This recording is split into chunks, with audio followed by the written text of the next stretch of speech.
Nah, baru hafalan yang kedua yang kemarin. Catat, ulangi lagi kalau yang belum sempurna disempurnakan. Nama Nabi Muhammad yang disebutkan di dalam kitab Zabur kemarin kan? Nama Nabi Muhammad yang disebutkan dalam kitab Zabur yang dihafal atau selalu dinyanyikan oleh Nabi Daud. Zabur kan kepada Nabi Daud. Nah, nama Nabi Muhammad terdapat dalam Kidung Agung pasal 5 ayat 16 yang berbunyi, ini wajib dihafal juga. Yang berbunyi, tulis huruf besar semua ya supaya mudah. Hikomam takim. Nah, kemarin udah kan, diulang lagi. Karena yang berkesan itu adalah diulang-ulang sampai hafal. Katanya 40 kali kita ulang, insya Allah hafal. Sudah dibaca 40 kali belum? Belum, sampai 40 kali nanti. Nah, tulis ya. Hikomam takim.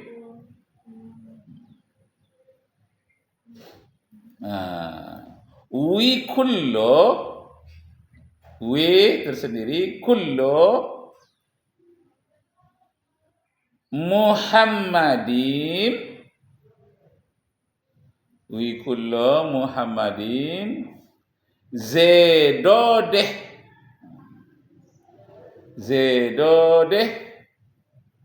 wa zehrai. Nah, kemarin kurang lengkap catatannya itu.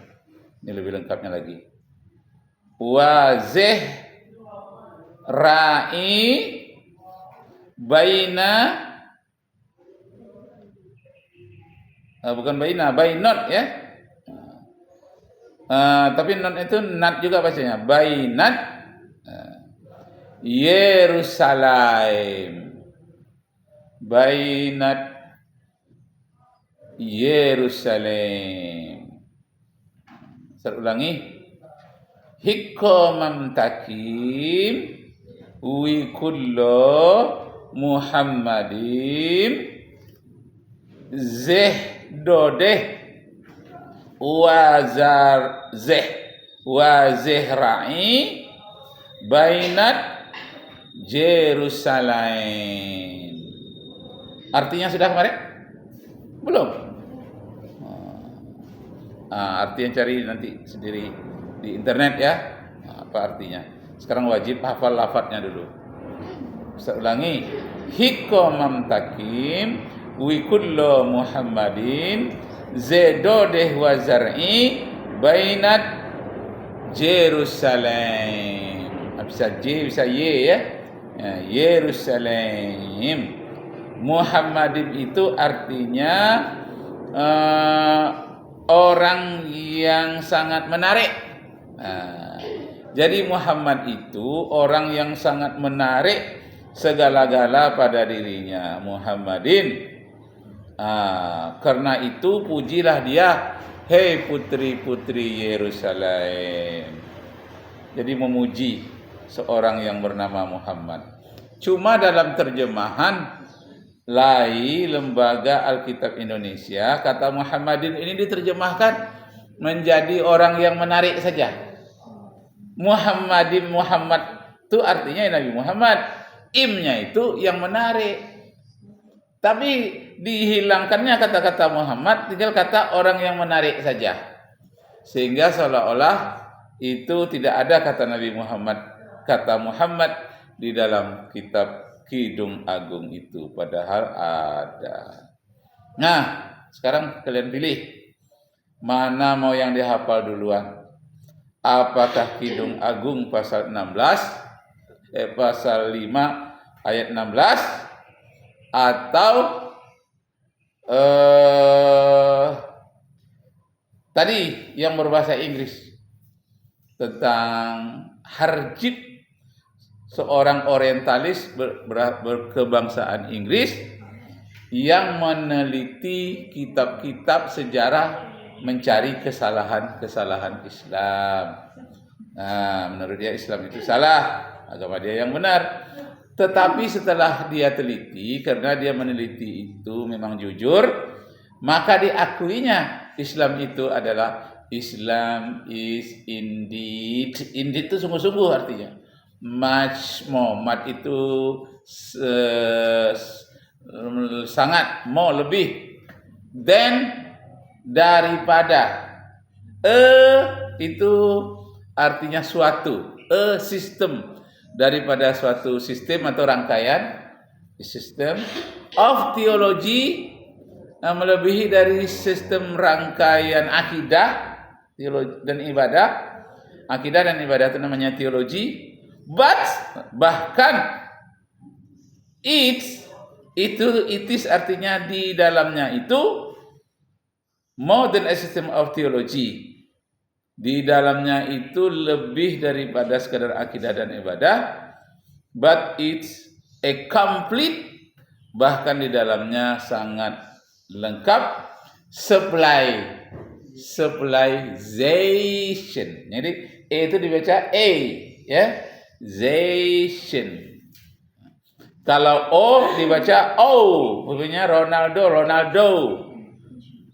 Nah, jadi O dibaca O, kalau A dibaca E. Nah, begitu ejaan di dalam bahasa Inggris. Nah, tapi yang kita fokuskan khusus yang terkait dengan definisi. Yang hafalan kita paling kurangnya kita benar mengucapkan bahasa Inggrisnya. Kalau Ustadz dulu 2 tahun kursus di LIA, Lembaga Indonesia Amerika. Jadi selama 2 tahun itu melatih pronunciation, ungkapan lahjahnya, intonation, belajar. Jadi ilmu-ilmu yang sangat berguna itu kita terapkanlah dalam kehidupan kita. Mengapa Ustadz rekam ini masuk pada YouTube? Karena manusia ini umurnya kita tidak tahu. Bisa yang muda lebih meninggal, tapi pada umumnya yang tua. Apalagi Ustadz sudah berumur 65 tahun. Kalaupun Ustadz meninggal, mati, YouTube Ustadz masih bisa beredar, ya kan? Masih bisa dipelajari oleh orang. Itu namanya bahagian dari al-ilmu yang tafa'ubi. Apabila seorang meninggal, ada 3 yang mengalir terus-menerus ke dalam kuburannya saat ia mati. Pertama, al-ilmu yang tanfa'ubi, ilmu yang yang bermanfaat. Nah, kalian hafalkan, wajib pula nanti kalian hafalkan kepada murid-murid kalian. Nah, berjalan terus ilmu seperti ini. Itu Ustadz di dalam kuburan mendapatkan satu pahala yang mengalir terus-menerus. Ustadz akan bertanya, ini pahala apa nih? Rasanya aku tak ada buat. Rupanya oleh murid-murid Ustadz disambungkan kepada murid yang lain. Sambungkan, mengalir terus-menerus. Murid-murid kalian nanti sampai pula pada yang lain. Masih Ustadz masih dapat juga. Masih sampai ribuan orang murid kalian dapat juga Ustadz bahagiannya. Nah, itu maka Ustadz ingin kalian tuh hafal. Dan wajib kalian sampaikan nanti kepada murid-murid kalian. Kalau enggak mengalir dia. Itu maksudnya ilmu yang mengalir. Bukan hanya ilmu sekedar tahu. Untuk kalian saja enggak, ini untuk yang lain nih. Karena kalian jurusan dakwah. Di antara wibawa seorang juru dakwah itu mengetahui 1-2-nya bahasa Inggris dan bahasa Arab. Paling tidak bahasa Arab dikuasai 60%, bahasa Inggris kuasai 20% pun jadilah. Kalau bisa sama-sama 100%, bagus sekali. Kemudian bahasa daerah kalian wajib tahu. Kenapa? Karena kita turun ke daerah-daerah nanti berdakwah yang tak kita sangka-sangka. Jadi bahasa daerah, apa bahasa daerah yang paling populer di Indonesia? Bahasa Jawa untuk Pulau Jawa, bahasa Minang untuk di Sumatera, bahasa Melayu. Minang itu bagian juga dari bahasa Melayu. Itu bahasa-bahasa daerah harus kalian tahu. Paling tidak adalah yang berkaitan dengan agama, ya, bahasa-bahasa daerah yang berkaitan dengan agama. Kalau bahasa Sunda umpamanya, Cikarica, Ninggang Batu, lain-lain jadi legok. Kita menuntut ilmu itu katanya seperti air dalam gua yang menerpa batu. Batu itu keras, air itu lunak, tapi lama-lama batu itu bisa tembus. Nah, itulah namanya Ibnu Hajar itu, anak batu.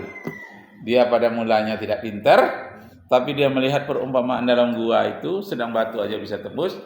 Akhirnya dia mendapatkan hidayah. Apa yang diterangkan oleh gurunya dipahamkan menurut dia sendiri. Lalu dia tanyakan kepada guru, ternyata sesuai. Sebelumnya dia takut mengembangkan ilmu itu, takut bertentangan dengan uraian gurunya. Ini tidak diuraikan dengan bahasa dia sendiri. Tanyakan guru, ternyata benar, berkembang dia. Jadi kalian jangan terikat betul dengan kata-kata guru. Jadi kata-kata dari guru itu kalian terjemahkan dalam kata-kata yang ada dalam perbendaharaan kalian, disesuaikan. Kalian berkembang. Kalau apa yang dikatakan guru, kalian maunya seperti itu persis, tak berkembang kalian. Harus beda dari guru, tapi perbedaan yang baik. Umpamanya Imam Hanafi, muridnya Imam Maliki, dia berbeda sedikit, berkembang dia. Kemudian Imam Syafi'i, muridnya Imam Maliki, berbeda sedikit, bahkan lebih mendalam Imam Syafi'i ini, karena bahasanya lebih halus, lebih banyak perbendaharaan kata-katanya. Lalu Ahmad bin Hambal, murid dari Imam Syafi'i, dia ambil sebagian dari ilmu-ilmu Imam Syafi'i. Sebagian dari kedalaman syair-syairnya dia tidak ambil. Akhirnya dia berkembang dari sudut ilmu dari Imam Syafi'i, dan satu yang lainnya dia kurang berkembang. Tapi dia bisa mewakili dari ilmu-ilmu yang dapat dari Imam Syafi'i. Nah, begitu. Jadi kalian begitu. Kalian punya karakter tersendiri. Dosen memberikan dia karakter sendiri. Ada yang cocok dengan kalian, ada yang tidak, yang rasanya nggak cocok dirubah dengan bahasa kalian sendiri. Sehingga dia punya wibawa sendiri, cara sendiri, dan berkembang sendiri. Jadi dosen sebagai apa? Sebagai titian saja, sebagai jembatan untuk menuju tujuan kalian, karena kalian punya fitrah masing-masing. Bisa dipahami? Bisa?